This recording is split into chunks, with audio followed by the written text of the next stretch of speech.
Michael Basin, and I'm coming up next at 3, right after KP and JP, and Game Time Sports. The baddest man on the bar. The bar. Get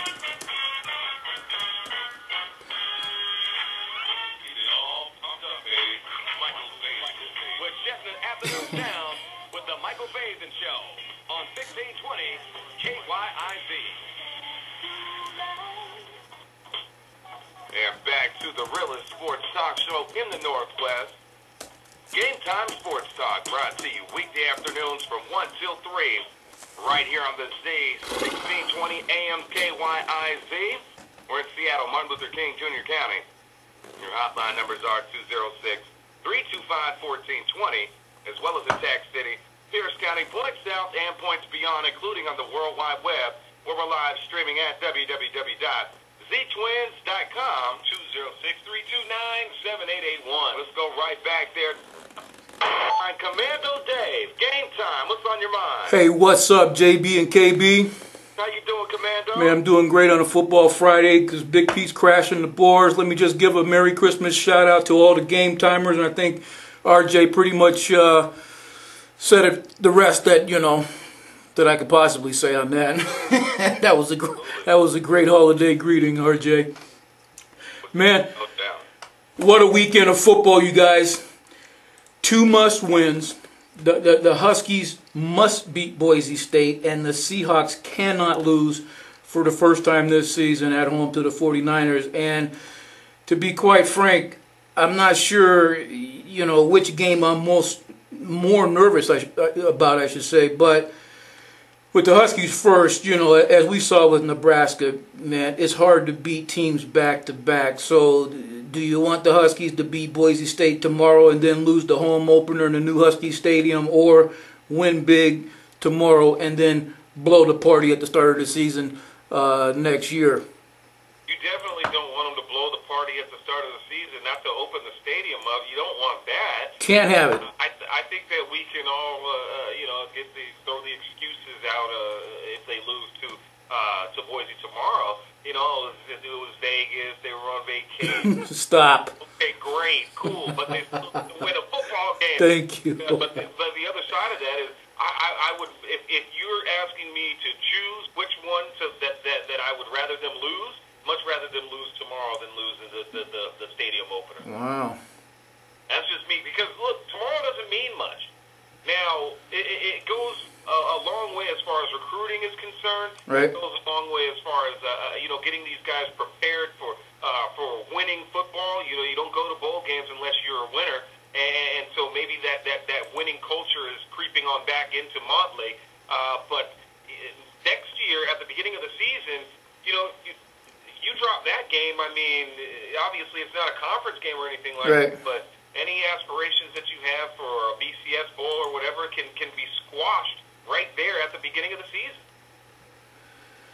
You make an excellent point, but at the same time, what do you have to say about ending a season on a winning note, particularly after the debacle in the Palouse, losing to the lowly, sorry about that, Baraka, the very lowly WSU Cougars? You know what? No, I agree with that, and that's where I'm coming from. And not only for that, I'll just throw this nugget out there. From the standpoint, if you still have to secure a recruiting class that's going to sign here in about 6 weeks. Yeah, and I understand that. And see, the thing about it is, Commando, is that I'm not even thinking about the implications of what could happen if they lose after. So if you compare that, or at least look at that and lump it in with the game that they had against Washington State, yeah, all of that is going to look real bad. And you're going to have 9 months to talk about it until something gets fixed. You remember last year, and all we could talk about was how terrible this defense was after giving up a basketball score to Baylor.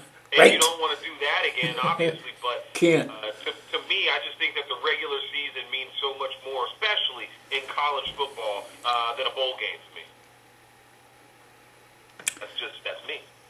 No, that's a good point, but I say it again, man. Tomorrow is 2 must-wins, and the scenario I set up is, for fun, of course, being the diehard purple and gold Husky fan that I am, I'm expecting them, even after I said what I said, I'm expecting them to win both of them, because tomorrow is Boise State, and we've had this conversation before. Man, you talking about this is the Pac-12.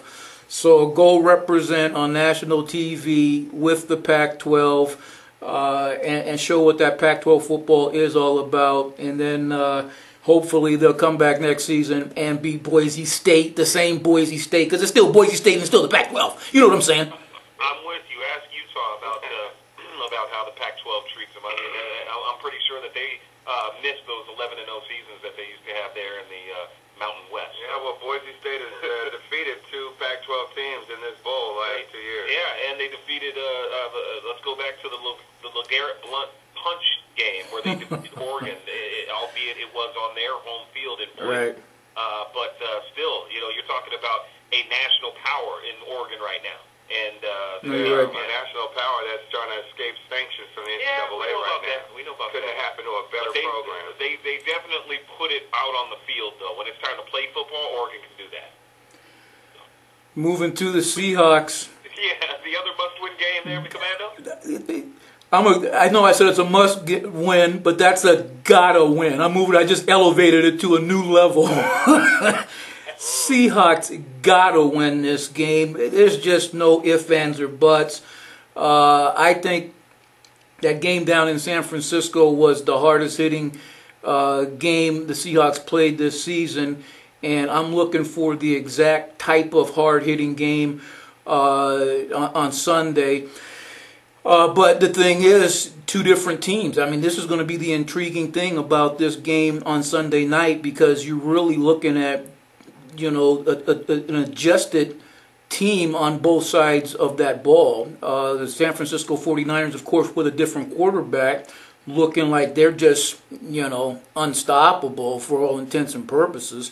But then Seahawks with the same quarterback, but looking equally unstoppable. So in the realm of something has to give, man, I cannot wait until Sunday night. I'm telling you that right now. Yeah, absolutely. The unstoppable force meets the immovable object. And Commando, I'll say this, and I'm wondering if you echo the sentiment you talk about one of the hardest hitting games. It was the hardest hitting game that I've seen this season. There you go. Thursday night game. There's been nothing that's come close. Right. I believe I said it earlier this week. You know, Pittsburgh and Baltimore, the 2 times that they played, did not, of course, even it didn't equate to that one, nor did it equate to their previous meetings in the past several seasons. So I'm expecting a heavyweight championship boxing match on a football field come Sunday night. Yeah, the Seahawks, they've really been they've been putting the wood on them, and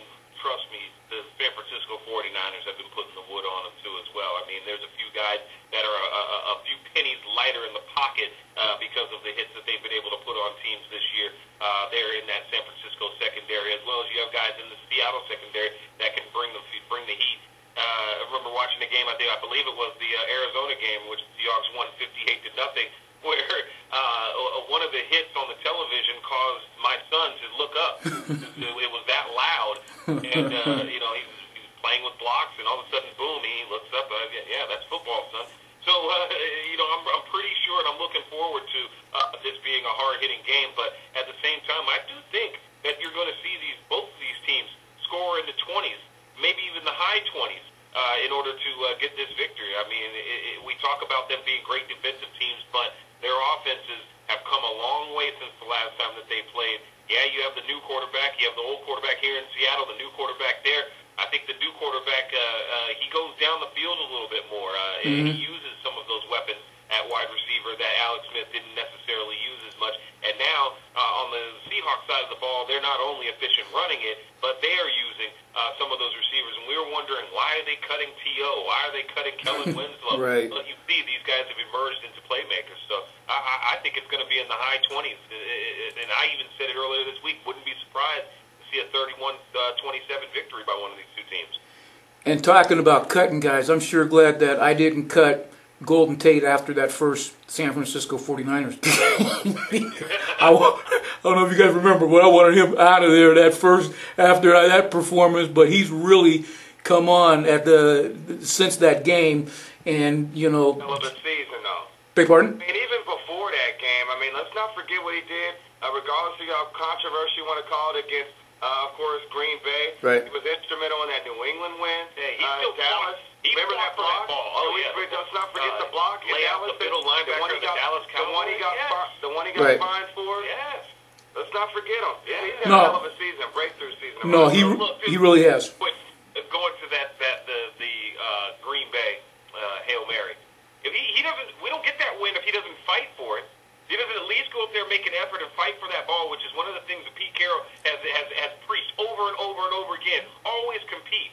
If you're not out there competing, which Golden Tate was doing, then even if it's controversy or not, you're not getting that. No, you're right about that. No question. And I think he made probably the catch of the year. Wasn't that against Miami, where he just kind of like went over? I don't even know how he caught the ball. Yeah, went over the guy. I mean, that was just a ridiculous catch. But yeah, looking forward for him having a big game this Sunday as well. And man, let me just wrap up I'm with RJ.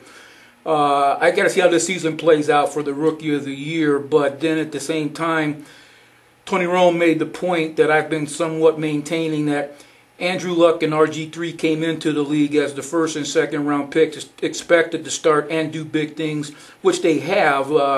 Andrew Luck not as big, of course. But Russell Wilson coming in from the third round as the 75th pick was expected to just watch Matt Flynn from the bench. And what he has done, to me, gives him the slight edge at this particular point. Now, I understand that, he's thrown a couple more touchdowns than RG3, but at the same time, he's thrown about 5 more picks. So it's just going to be exciting to see how this thing really does play out. And all I can say, and I said it before when you asked me earlier in the season, JB, about him being the Seahawks franchise quarterback, to me, the quarterback search for that, quote unquote franchise guy, to me, it has to end with him, because your franchise quarterback, you want it to be a guy that you draft. And for him to come in and do what he has done, beating out a free agent, a highly paid free agent, man, it's just been very impressive. And I'm looking for that guy to just have another one of those big games Sunday night. Best quarterback that the Seahawks have ever drafted in franchise history? Yeah, no question about that. I mean, you're talking about Rick Meyer versus Russell Wilson. It's my fault. He didn't have to pick the wound. He said Rick Meyer. I'll throw out there Dan McGuire. Throw him out there as well. Another one that was taken high. But knock it off. I don't think that there's you the one started it. Ever in the history of the NFL been a guy that was taken in the third round. Well, Jim Zorn was a free agent. Right. Craig was an undrafted free. He was undrafted. You talk about Matt Hasselbeck. He came via trade. And so, why are we even going to the drafted ones? Let's just start with the best quarterbacks that we've seen. And you know that they're not drafted, so that automatically puts them up there, at least right there. I don't need to hear about the Dan McGuires and whatnot. Don't do that, man. It's the Christmas time. You don't want me to mention Brock Heward and David Green and some of the other ones that were drafted? No, by the way, those are third-round picks, too. I was going to say, has there ever been a third-round pick in the history of the NFL, a guy that was taken in the third round at the quarterback position that started game one? I mean, I got to go look that up if that's possible. I don't think that I can't think of any, obviously, off the top of my head. I really, to be honest with you, can't think of a guy that was taken in the third round that has gotten significant playing time, really, as the starting quarterback. A quarterback taken in the third round that's gotten significant playing time. You know who Tom Brady is? Yeah, but he was a guy that came in because of injury, and it wasn't his rookie year when he came in and took over. You're talking about starting from day one. Yeah. No, they don't do that. Right. There you go. What else you got, Commando? Man, let me just give a quick shout out to Romy Rome. You said he's coming in the studio? Not in the studio, but of course, the technical. Okay, I thought you said he was coming into the studio. If he was coming into the studio, I'd expect him to just, run the table.